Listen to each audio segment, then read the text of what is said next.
শাপলা চত্বরে হেফাজতে ইসলামের সমাবেশ ঘিরে গণহত্যা ও মানবতা বিরোধী অপরাধ মামলার আসামি সাবেক মন্ত্রী আব্দুল লতিফ সিদ্দিকীকে কারাগারে পাঠানোর নির্দেশ দিয়েছে আন্তর্জাতিক অপরাধ ট্রাইব্যুনাল-2।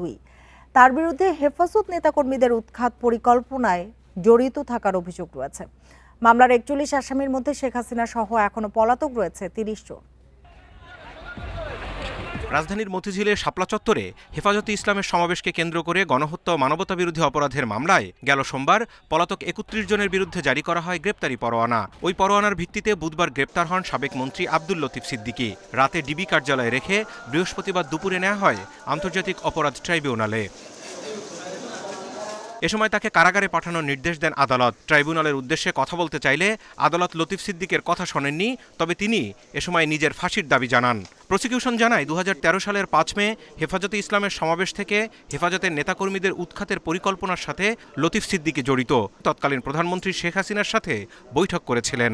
হেফাজতের কর্মীরা নিরস্ত্র অবস্থায় তাদের অবস্থান করছিলেন, তখন এরা এই লতিফ সিদ্দিকী সহ গণভবনে যে তৎকালীন প্রধানমন্ত্রী এবং এই মামলার ১ নম্বর অভিযুক্তকে বিষয়টি অবহিত করেন এবং তারই ফলশ্রুতিতে পরবর্তী ৩টে বাহিনীর সমন্বয়ে ব্ল্যাক আউট করে তাদেরকে গুলি করা হয়েছিল। এ সময় বঙ্গবীর আব্দুল কাদের সিদ্দিকী দাবি করেন, তার ভাই লতিফ সিদ্দিকী হেফাজতের সমাবেশ সংক্রান্ত কোনো সিদ্ধান্তে জড়িত নন। আইনজীবীরা জানান, আগামী ১৬ই আগস্ট পরবর্তী শুনানির দিনে তার জামিন আবেদন করা হবে। এটা একেবারে অন্যায়, উদ্দেশ্যপ্রবণ, উদ্দেশ্য প্রণোদিত এবং এটা একেবারে অচল। কিচেন ক্যাবিনেটে লতিফ সিদ্দিকী ছিলেন না। এখন যদি উনি কোনো অপরাধের দায়ে, যে অপরাধটা করেন নাই, তার ফাঁসি হয়, আমরা সাদরে গ্রহণ করব, কারণ আল্লাহ তাআলা তাকে তখন মুক্তি দেবেন। আন্তর্জাতিক অপরাধ ট্রাইব্যুনালে হেফাজতের সমাবেশ নিয়ে দায়ের করা মামলায় প্রথমবারের মতো শেখ হাসিনা সহ ৪১ আসামির বিরুদ্ধে গণহত্যার অভিযোগ আনা হয়েছে।